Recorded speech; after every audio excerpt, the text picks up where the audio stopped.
incəliyi, diqqətliliyi, həssaslığı. İnsan ilahi əzəmət və qüdrət axışlarının saysız naxışı ilə donatılmış, təmin edilmiş, bu aləmdə ilahi sənətin zirvəsi olaraq yaradılmış, bu yaradılışın şükranəsi və haqqı vüslatın, yəni Rəbbi ilə dost ola bilmənin təmini üçün də ibadətlərlə mükəlləf qılınmışdır.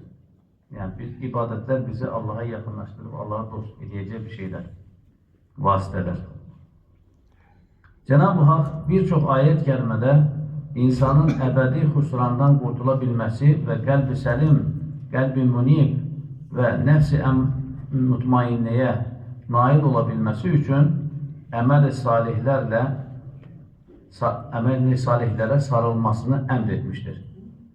Qəlbi munib, fani cazibələrin əsarətindən qurtulub, daima eşq ilə Allaha yönələn qəlb deməkdir. İbadətlər qulun əzəldə Rəbbinə verdiyi sözə sadiq qaldığını göstərən bir vəfa nişanəsidir. Bilirsiniz, insanoğlunu Allah Teala kainatı, məxluqatı yaratmamışdan əvvəl insanoğlunun ruhunu yaratmışdır. Sonra ruhlara sual verir. Ruhların qarşısına keçir, sual verir. Deyir ki, mən sizin Rəbbiniz deyiləmmi? Ruhlar da, bəli, sən bizim Rəbbimizsən, biz yalnız sənə ibadət edir və yalnız səndən kömək diləyirik. Bu sual-cavab zamanına ələstü bəzmi deyilir.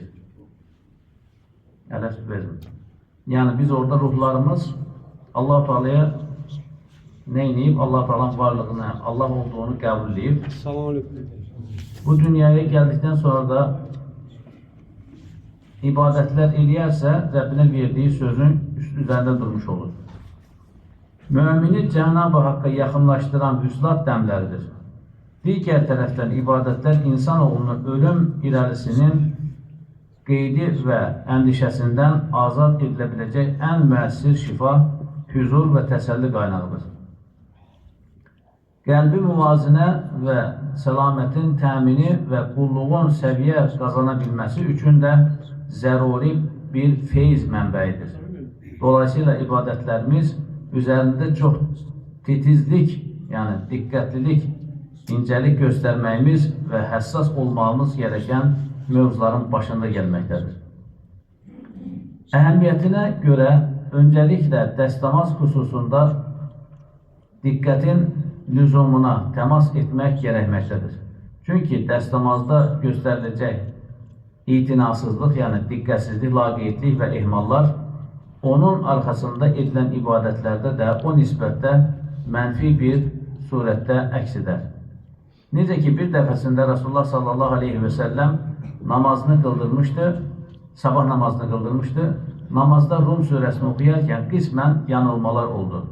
Əfəndimiz aleyhissalatü vesselam namazı tamamladıqdan sonra cəmaata çevrilib, bəzi kimsələr namaza dəstəmazsız gəldikləri üçün şeytan qiraəti qarışdırmağımıza səbəb olur. Namaza gəldiyinizdə dəstəmazı gözəlcə alın buyurdular. Yəni, imam qiraətdə yanılırsa, demək cəmaatın dəstəmazında problem var. Ona görə diqqətli olmaq lazımdır. Demək ki, namaz öncəsindəki təmizlik və dəstəmazlı gözəl almaq ibadətlərimizin səhhəti baxımından çox mühüm xüsuslardır. İmkan nisbətində daima dəstəmazlı olmaq da böyük bir fəzilətdir. Allah Resulü sallallahu aleyhi və səlləm bütün işlərini dəstəmazlı ikən görməyi sevərdi. Əbu Cüheym radiyallahu anh'ın anlattığına görə Allah Resulü sallallahu aleyhi və səlləm Cəməl quyusu tərəfindən gələrkən bir kişiliyə rastlamışdı. Adam ona salam verdi, fəqət Əfəndimiz salamını almadı. Həmən bir divarın yanına varıb, üzünü və əllərini məhz edərək təmin etdi, ondan sonra adamın salamını aldı. Rəvah Buxari.